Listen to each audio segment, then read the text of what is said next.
I spent years in prison and lost contact with a woman I loved more than anyone else in my life. And now more than 10 years have passed since the last time I saw her. And I keep asking myself the same question every single day. Would it be wrong to reach out to her again? I am 35 years old now. When I was in university, I fell in love with a girl named Sarah. She is 33 today.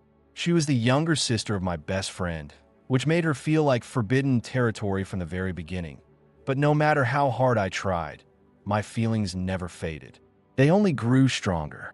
Sarah was one of those rare people who are beautiful not just on the outside, but in the way they think, speak, and care about the world around them. She lived and breathed the idea of making the world a better place. How could I not fall in love with someone like that? One day, she told me that she felt the same way. To my immense relief, her brother had no problem with us starting a relationship. Sarah was my girlfriend for 2 incredible years. 2 years that still feel like the happiest time of my life. I should have proposed to her. I still do not know why I did not. Maybe I thought we had all the time in the world. We were young, and it felt like there was no reason to rush anything. At the time, we were living in a country that was, to put it mildly, not very democratic. We were involved in political activism, and eventually I was arrested and sentenced to 9 years in prison. Please do not see me as some kind of monster because of this. I do not want to go into details because I do not want anyone to be able to identify me, but no one was harmed and nothing immoral was done. What I was imprisoned for is not even considered a crime in the country where I live now. The day I was arrested was the last day I ever saw or spoke to Sarah. Not long after that, my best friend, her brother, passed away. Sarah eventually left the country as well, partly because she was also at risk of being arrested. Contacting me while I was in prison was impossible, although I later found out that she tried to reach out to my father a couple of times at the very beginning. While I was locked away, the situation in our country only got worse. While I was finally released, my father and I emigrated together. We now live in Western Europe. Life is, overall, okay. I live with my father and work a stable, though soul-crushing job. A few months ago, I found Sarah online. She lives in a neighboring country about 7 hours away by train. She barely uses social media, but from what I could tell, she does not have a partner or children. And even if she did, I would be happy just being her friend again, like we were at the beginning. Part of me desperately wants to write to her, and even my father thinks I should try, but I am terrified that doing so would be selfish. Losing her brother was a massive trauma for her, and I am afraid that I might be a living reminder of everything terrible that happened back then. If she has a partner, will my message upset her? Will I be damaging her life just to ease my own pain? Time stopped for me while I was in prison, but I know that for her and for everyone else, life kept moving forward. She built a new life. She succeeded, and I do not want to destroy that just because I feel entitled to a place in it. Maybe she does not even remember me anymore. And even if she did want me back in her life, I would probably just be a burden with my broken mental health and all my unresolved trauma. We have been apart for twice as long as we were ever together. Do I even have the right to miss her this much? For now, all I can do is occasionally Google her name and make sure she is still okay. It hurts unbearably, and I do not know how to make the pain stop. I still love her with all my heart, and I probably always will. Should I write to her, or should I leave her alone forever? And if I do write to her, what am I even supposed to say? Before we find out what happened next, I want to ask you to share your opinion in the comments. What do you think the author should do? Personally, I believe he absolutely should try to reach out to her and even meet her, because it is entirely possible that Sarah herself has been waiting for this moment. The author thinks he might be a painful reminder of her brother's death, but I see it differently. They went through so much together, and that kind of shared history creates a bond that does not simply disappear. So yes, in my opinion, trying is the right choice. And now, let us move on to the update. First update. I contacted her, and she replied. First of all, I want to thank everyone who gave advice or simply wrote kind words. I had been ashamed of my situation for so long, and I fully expected most people to react negatively if they ever found out. I barely talked about this with anyone, except my father and professionals whose job it was to help me, like lawyers and my therapist. I was genuinely shocked by the amount of empathy I received from complete strangers. Thank you, truly. Several people asked me to share how things turned out, and this is the least I can do in return. I wrote to Sarah the same evening I published my post. My message was simple. I told her that I did not want to intrude on her life, that I just wanted to say hello and leave her my new contact details in case she ever wanted to reach out. I added that if she did not, that was completely okay too. I included my phone number and email address, wished her all the best, and that was it. I knew she might not reply right away or at all, so I tried to push it out of my mind. Early the next morning, my phone rang. An unknown number from the country where Sarah lives now. Who else could it be? I panicked, but I answered. She asked several times if it was really me, and I could not tell whether she was laughing or crying. At first, she used a very affectionate version of my name, the one she used to call me back then, but then she quickly apologized and corrected herself, which quietly broke my heart. The conversation was awkward, but not in a bad way. I was incredibly nervous, and it sounded like she was too, but we were both genuinely happy. Someone in the comments predicted that Sarah would want to know whether I was okay, and that turned out to be even more true than I expected. During the last year of my sentence, unrest in our country escalated, and she was afraid that instead of being released, I would simply disappear. There have been documented cases where prisoners in my situation experienced very suspicious incidents shortly before their release, so her fear was not unfounded. She also told me that she tried multiple times to send me care packages and add money to my prison account, but her attempts were rejected without explanation. After my sentencing, I was banned from receiving letters or using the prison store because of the article under which I was convicted, so she eventually stopped trying. She told me all of this apologetically, as if I might be upset that she did not do more. I had no idea she even tried, and knowing that she put herself at risk just to make my life slightly easier filled me with guilt and gratitude at the same time. She did not want to dwell on the past, and neither did I, so we shifted to lighter topics. Work, the cities we live in, how my father is adjusting, things like that. When she arrived at work and had to end the call, she asked if I wanted to continue the conversation in a messenger app. I agreed instantly and downloaded it right away. We messaged each other all day, and on her way home, she even stopped to send me a photo of a restaurant decorated in the style of one of my favorite books, just because she thought I would like it. She told me that every time she sees that building, she thinks of me, even though the restaurant itself is apparently not very good. I was afraid she would not remember me, but she remembered that I loved reading.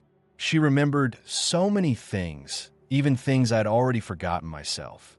Since then, we've been texting constantly and talking on the phone every evening after my work until she starts getting sleepy. Sometimes it feels like I am 24 again, and she is texting me from the next street, about to ask what we should have for dinner. Other times, it feels like we're trying to resurrect old versions of ourselves, just to avoid admitting that everything has changed. She is noticeably quieter and more reserved than she used to be, which is not surprising. Sometimes I am afraid that I have changed too much and that there will be nothing left in me for her to love. I cannot put into words what I feel when I hear her laugh. She has not lost her kindness, her warmth, or her compassion. She still cares, and so do I. I know rebuilding a friendship after everything that happened will not be easy, but I have patience.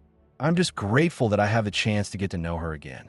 This morning, Sarah asked if I would like to have a video call this weekend. I agreed. I am embarrassed to admit that despite wanting to see her desperately, I am extremely nervous. I have changed a lot, physically and otherwise.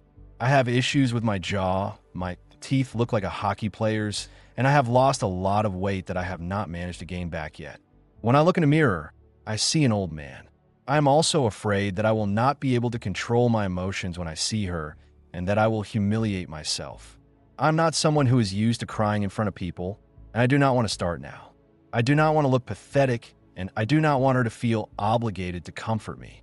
If anyone has advice on how to deal with this, I would appreciate it. Overall, this week could not have gone better, and I am incredibly grateful to everyone who gave me the push I needed to write to her. Thank you 1,000 times. And yes, she does not have a husband or children. As I said in my first post, The only reason I decided to reach out was because I could not find any sign that she had someone in her life. Second update. Many people asked for a continuation. These past 2 months flew by. I told Sarah that I was nervous about the video call, and she insisted that we do it immediately, so I would stop worrying and just get it over with. She still looks exactly like I remember her, or maybe even more beautiful. The only difference is that now she looks grown, truly adult. The place where she lives now is nothing like our homeland. The culture is completely different, and she seems to have integrated seamlessly. The fact that she managed to adapt and feel at home there shattered my illusion that no time had passed. In a way, that was probably the reason I had been so anxious, because I could no longer pretend that nothing had changed. The hardest part was sitting in front of a screen and not being able to hug her, watching the person you love cry from a distance. It was unbearable. I did not even realize at first that I was crying too. She did not seem shocked by how I look now, but she studied my face carefully and asked why I eat so little. I explained the jaw issues and that I would need surgery. The treatment turned out to be less complicated than I expected, but still serious. In response, she asked for my address and ordered grocery delivery with a bunch of soft foods that are easy to eat. Since then, she has been sending me food every week, despite my protests. When I tried to send her the money back, she laughed and said that she owed me a lot of meals because back in university, I used to save her from starvation by cooking for her. Apparently, now it is her turn. We talk every day, and video calls have become routine. Just seeing her face brings me immense joy, and the awkwardness has almost disappeared. She is easy to talk to. Last night, she put her laptop in the kitchen and chatted with me while washing dishes. It is incredible how such ordinary moments can bring back a sense of normality and home. I'm starting to think that home is not a physical place at all. She loves sending photos to show me where she lives and what her life looks like now. I was ashamed to admit that I did not really have a life to show in return. Going out never felt worth the effort. For her, it does. It started with small things. She sent me a photo of a pastry from a cafe and said that bakeries in her city are better than in mine. I went out, bought a pastry too, and sent her a photo. And it turned into beer, parks, architecture, department stores. I quickly realized she was trying to get me out of the house, to make me walk more. I played along because it made her happy. In the last month, I have seen more of my city than in all the years I've lived here. I went to an art museum and even joined my coworkers for a beer for the first time. I still choose quiet places and do not stay long, but I go, and that already means something. I used to think that no matter what happened, Sarah would never be lonely because she was so social. I was wrong. There are many things she cannot share with her friends because they would not understand. They would pity her, and she does not want that. Our experiences are different, but we understand each other better than anyone else. Despite her own pain, she somehow quietly took on half of mine. On March 8th, I sent her orchids, her favorite flowers. She was so happy that I remembered. The little things I can do for her feel insignificant, and she deserves so much more than I can give, but I am learning. Where she lives now, there are protests, police, and tear gas. When that happens, she gets very anxious and cannot sleep. Now, at least I can stay on the phone with her at night, so she is not alone. Along with the anxiety, there is nostalgia. She remembers how we used to protest ourselves. I am glad she has good memories and that she no longer has to face them alone. And finally, the reason I am writing this now. Sarah is coming to visit me. Last night, we were talking, and I mentioned that near my place there's a church with stained glass made by an artist she loves. I had been thinking of visiting it one day. She said it would not be fair if I went without her. I suggested we go together, and somehow that turned into an actual date next Saturday. She planned to come just for the day, but I said it was ridiculous to travel that far for only a few hours and invited her to stay for the entire weekend. So she will be here from Friday to Sunday. I have not had time to panic yet, but I am sure I will soon. Thank you again to everyone who offered advice and support. It means more to me than I can express. All right, moving on to the next story. A guy from a lawn care service stole my lawnmower and disappeared. I regularly hire local guys through a third-party lawn care app, and I never had any issues until one day I decided to mow the lawn myself and realized my lawnmower was gone.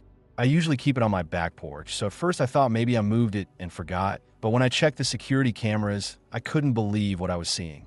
The gardener I had hired earlier had stolen my brand new lawnmower, the one I had only used a couple of times, and he was dragging it across my yard and through my neighbor's property. This idiot actually thought the camera had a narrow field of view and wouldn't catch him.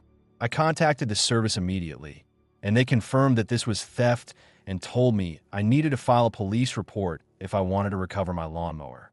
A little later, the service gave me the gardener's direct contact information. His excuse was insane. He claimed that he thought the lawnmower was broken and that he was doing me a favor by taking it away, because in his mind, if I called a lawn service, that must mean my lawnmower didn't work. Then he changed his story and said someone had stolen his trailer and that my lawnmower happened to be inside it.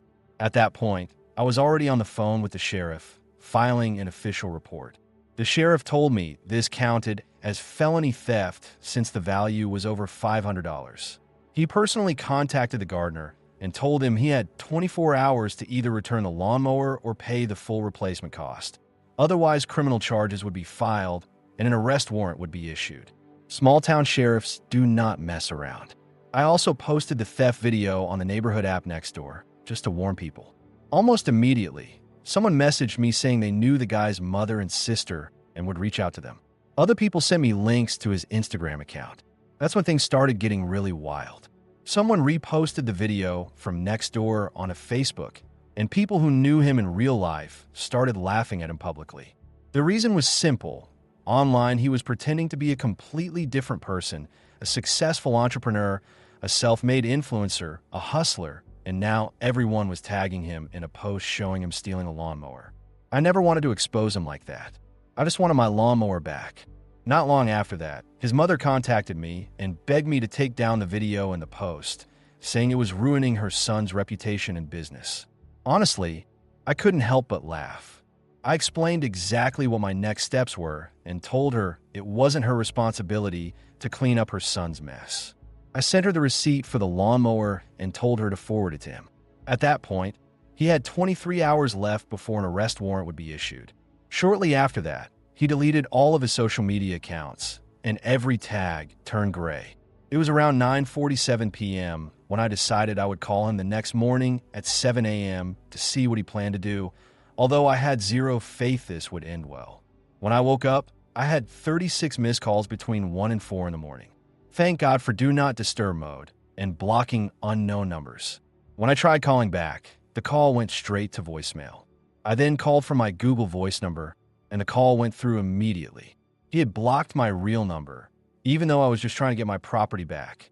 I contacted his mother again, and she told me she had tried calling him too, but he wasn't answering her either. Eventually, she just said, "Do what you have to do." At that point, I was seriously asking myself if this guy was actually going to run over a stupid lawnmower. A few hours later, I finally managed to reach him through his sister. He claimed he didn't have the $579 to replace the lawnmower and asked if I could request that the sheriff give him 2 weeks to come up with the money. I told him that wasn't my problem. If you own a business, you should at least have a credit card or some kind of account. He was so desperate that he offered to mow my lawn for free to work off the debt, which was basically an admission that he stole it. I told him to borrow the money from someone or ask his family, because I wasn't dropping the charges and I was moving forward with the sheriff. He had exactly 9 hours left. Tick-tock. The sheriff sent a deputy to my house to inspect the property, take statements, and collect documents from the company that originally hired the gardener. The deputy told me they ran his name through their system, and surprise, he already had a prior conviction in another county for theft. At that point, they stopped waiting and decided to issue the warrant. I honestly couldn't feel sorry for him. He caused all of this himself. Shortly after, I received a message from him from a different number, somehow managing to double his stupidity. I took screenshots and forwarded everything to the sheriff. In the message, he claimed he took the lawnmower with good intentions, said it wouldn't start, said I abandoned it in my yard, blamed me for everything, and bragged about having a great lawyer who would fix it all. He went on about how God was on his side and how he would rise again. He was completely unhinged. I decided it was best to stop all contact. It got so bad that I forwarded his messages to his mother and sister because he clearly needed help. Then he sent another message saying he didn't care about me or the cops, that this was all just a game to him, insulting me, calling me a clown, bragging about being able to buy 10 lawnmowers if he wanted, and mocking me for not being able to afford premium brands. That was probably the final update. The sheriff later confirmed the warrant was active. If his license plate hits a reader or he gets pulled over, he will be arrested immediately. The police don't have his current address, other than his mother's house. I was extremely impressed with how fast the sheriff's office handled everything. I ended up buying a new electric lawnmower with a blower, trimmer, and fast charger, so I can keep it inside the house. A close friend of mine, who is a corporate lawyer, reviewed the lawn services terms and told me I have a very strong case against the company and offered to handle it for free, saying they would most likely settle out of court. And finally, someone who knows the thief told me he's now in Texas. Looks like this guy actually fled the state. That's where things stand right now. If the sheriff gives me any new updates, I'll make sure to share them. Let me know what you think about this whole situation in the comments, because I'm honestly curious how you would have handled it. Don't forget to like the video if this story shocked you. Subscribe for more real stories like this, and turn on notifications so you don't miss the next one. Thanks for watching, stay safe, and I'll see you in the next story.